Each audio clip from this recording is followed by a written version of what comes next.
ចា៎នេះមានអារម្មណ៍រំភើបវិរេតែឃើញបងប្អូនសមាជិកសមាគមសហគ្រិនស្ត្រីកម្ពុជាយើងចូលរួមបានច្រើនកកហើយទឹកមុខក៏សុទ្ធតែរំភើបវិរេបង្ហាញនូវធម៌ពលខ្លាំងមែនទែនថ្ងៃនេះពិតជាមានអារម្មណ៍រំភើបចឹងជាឱកាសនេះសូមសួរតិចបងប្អូនសុខសប្បាយអត់ចា៎ហើយមានអារម្មណ៍មិនដែរចូលរួមថ្ងៃនេះរំភើបអត់ចា៎អរគុណច្រើនចា៎ចឹងជាបឋមនេះខ្ញុំសូមរញ្ញាតគោរពនឹងជំរាបសួរលោកស្រីឈៀងបរនីប្រធានសមាគមសហគ្រិនស្ត្រីកម្ពុជាសាខាខេត្តសៀមរាបសូមជម្រាបសួរលោកស្រីនិចគំលីនចាជាទីប្រឹក្សាជាន់ខ្ពស់របស់សមាគមហើយក៏ជាវិក្កាមកិត្តិយសនៅក្នុងកម្មវិធីក្នុងថ្ងៃនេះផងដែរនិងសូមជម្រាបសួរលោកស្រីលោកប្រធានទាំងពីររបស់សមាគមសូមជម្រាបសួរដល់លោកស្រីហេងចរិយាចាប្រធានក្រុមគ្រូបង្វឹករបស់សមាគមសមាជិកក្រុមប្រឹក្សាពិបាលក្រុមការងារផ្នែកប្រតិបត្តិទាំងអស់សមាជិកានិងភ្ញៀវកិត្តិយសដែលបានចូលរួមកម្មវិធីនៅក្នុងថ្ងៃនេះទាំងមូលជាទីគោរពស្រឡាញ់រាប់អានចានេះខ្ញុំពៅសុភាមានតួនាទីជាសមាជិកក្រុមប្រឹក្សាពិបាលទទួលបន្ទុកផ្នែកនវានុវត្តន៍ទីផ្សារនៅក្នុងសមាគមសហគ្រិនស្ត្រីកម្ពុជាសាខាខេត្តសៀមរាបនៅក្នុងថ្ងៃនេះមានខ្ញុំពិតជាមានកិត្តិយសនិងសេចក្តីសោមនស្សរីករាយយ៉ាងក្រៃលែងដែលបានមានឱកាសចូលរួមនិងឡើងថ្លែងនូវមតិចំណាប់អារម្មណ៍នៅក្នុងកម្មវិធីប្រជុំសមាជិកភាពលើកទី2ក្នុងឆ្នាំ2026ក្រោមប្រធានបទឥទ្ធិពលនៃផ្នែកគំនិតវិជ្ជមាន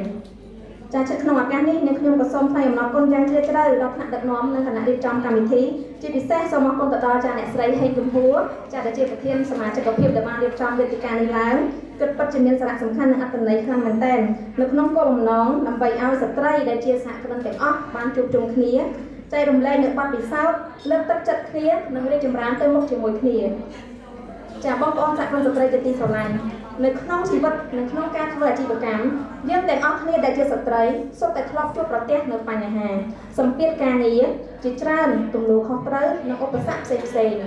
ប៉ុន្តែអ្វីដែលសំខាន់ជាជាងបញ្ហានោះគឺផ្នត់គំនិតដែលយើងប្រើដើម្បីប្រឈមមុខនឹងបញ្ហាទាំងអស់នោះផ្នត់គំនិតវិជ្ជមានមិនមែនមានន័យថាជីវិតគ្មានបញ្ហាឬរលូនប្រព្រឹត្តទៅដោយល្អរហូតនោះទេប៉ុន្តែវាជាកម្លាំងផ្លូវចិត្តដែលធ្វើឲ្យយើងជឿជាក់ថាបញ្ហាគឺជាមេរៀនការបរាជ័យគឺជាបទពិសោធន៍ហើយឧបសគ្គនិងការទទួលខុសត្រូវគឺជាឱកាសនៅក្នុងការរីកចម្រើនគេអាចនិយាយបានថាមនុស្សសាមញ្ញមើលឃើញបញ្ហាគឺជាការលំបាកប៉ុន្តែដែលមនុស្សអស្ចារ្យបញ្ហាគឺជាឱកាសនៅក្នុងការរីកចម្រើន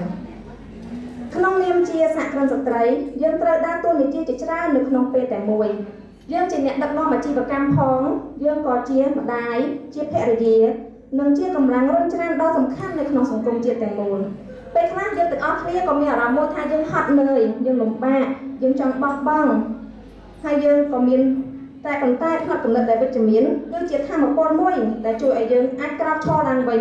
បន្តដំណើរទៅមុខទៀតស្ត្រីដែលមានផ្នត់គំនិតវិជ្ជមានមិនត្រឹមតែអាចផ្លាស់ប្ដូរជីវិតខ្លួនឯងបានប៉ុណ្ណោះនោះទេប៉ុន្តែអាចផ្លាស់ប្ដូរទាំងក្រុមគ្រួសារសហគមន៍និងសង្គមជាតិទាំងមូលផងដែរជាពិសេសនៅក្នុងយុគសម័យ AI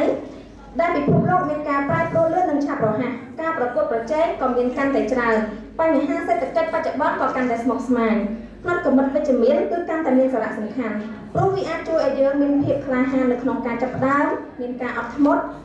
មានការតស៊ូមានទំនុកចិត្តលើខ្លួនឯងនិងមានសមត្ថភាពមើលឃើញឱកាសទោះបីជាយើងស្ថិតនៅក្នុងស្ថានភាពដ៏លំបាកយ៉ាងណាក៏ដោយក្នុងនាមនាងខ្ញុំដែលទទួលបន្ទុកនៅក្នុងផ្នែកនវានុវត្តន៍ទីផ្សាររបស់សមាគមសហគ្រិនស្ត្រីកម្ពុជានាងខ្ញុំក៏សូមលើកទឹកចិត្តទៅដល់សហគ្រិនស្ត្រីទាំងអស់សូមវិនិយោគលើខ្លួនឯងកុំបោះបង់ខ្លួនឯងបន្តអភិវឌ្ឍសមត្ថភាពខ្លួនឯងជាដរាបនិងប្រើប្រាស់ការគិតបែបវិជ្ជមានឲ្យបានកាន់តែច្រើនដើម្បីជាចំណែកនៅក្នុងការបង្កើតនូវផ្នត់គំនិតថ្មីៗការបង្កើតនូវមាតិកាថ្មីៗដែលមានតម្លៃជាលក្ខណៈអប់រំដើម្បីជាផលប្រយោជន៍ទៅដល់មហាជនទូទៅក៏ដូចជាភាពរីកចម្រើនរបស់ស្ថាប័នខ្លួនផងដែរសូមកុំឲ្យពាក្យថាខ្ញុំមិនអាចធ្វើបានមកកំណត់ជោគវាសនានិងអនាគតរបស់យើង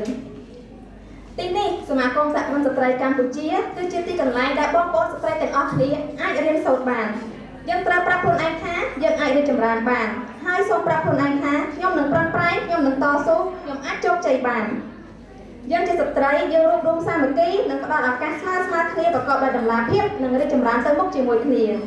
មុននឹងបញ្ចប់នេះខ្ញុំក៏សូមជូនពរដល់សមាគមសហគ្រិនស្ត្រីកម្ពុជាសាខាខេត្តសៀមរាបសូមឲ្យកាន់តែរីកចម្រើនមានភាពរឹងមាំនិងបន្តកម្លាំងរុញច្រានដ៏សំខាន់សម្រាប់សហគ្រិនស្ត្រីកម្ពុជាទាំងអស់ ហើយក៏សូមជូនពរដល់លោកជំទាវអស់លោកស្រីអ្នកកញ្ញាភាពប្រយោជន៍ដែលបានចូលរួមកម្មវិធីនៅក្នុងថ្ងៃនេះនៃអង្គពិធីទាំងមូលសូមប្រកបដោយសុខភាពល្អសុខសុភមង្គលជោគជ័យគ្រប់ភារកិច្ចការងារសង្ឃឹមថាវេទិកាមួយនេះសមាជិកនិងអ្នកចូលរួមទាំងអស់នឹងទទួលបាននូវបទពិសោធន៍ចំណេះដឹងថ្មីៗដែលបានចែករំលែកពីសំណាក់វាគ្មិនកិត្តិយសចា៎ហើយក៏សង្ឃឹមថាកម្មវិធីថ្ងៃនេះនឹងប្រព្រឹត្តទៅដោយរលូនប្រកបដោយភាពជោគជ័យយ៉ាងត្រចះត្រចង់ចា៎សូមអរគុណចា៎សូមថ្លែងអំណរគុណយ៉ាងជ្រាលជ្រៅចា៎ចំពោះមតិចំណាប់អារម្មណ៍ដ៏មានអត្ថន័យរបស់អ្នកស្រីប៉ៅសុធាចាក្រុមប្រឹក្សាភិបាលទទួលបន្ទុកផ្នែកនវានុវត្តន៍ទីផ្សារចា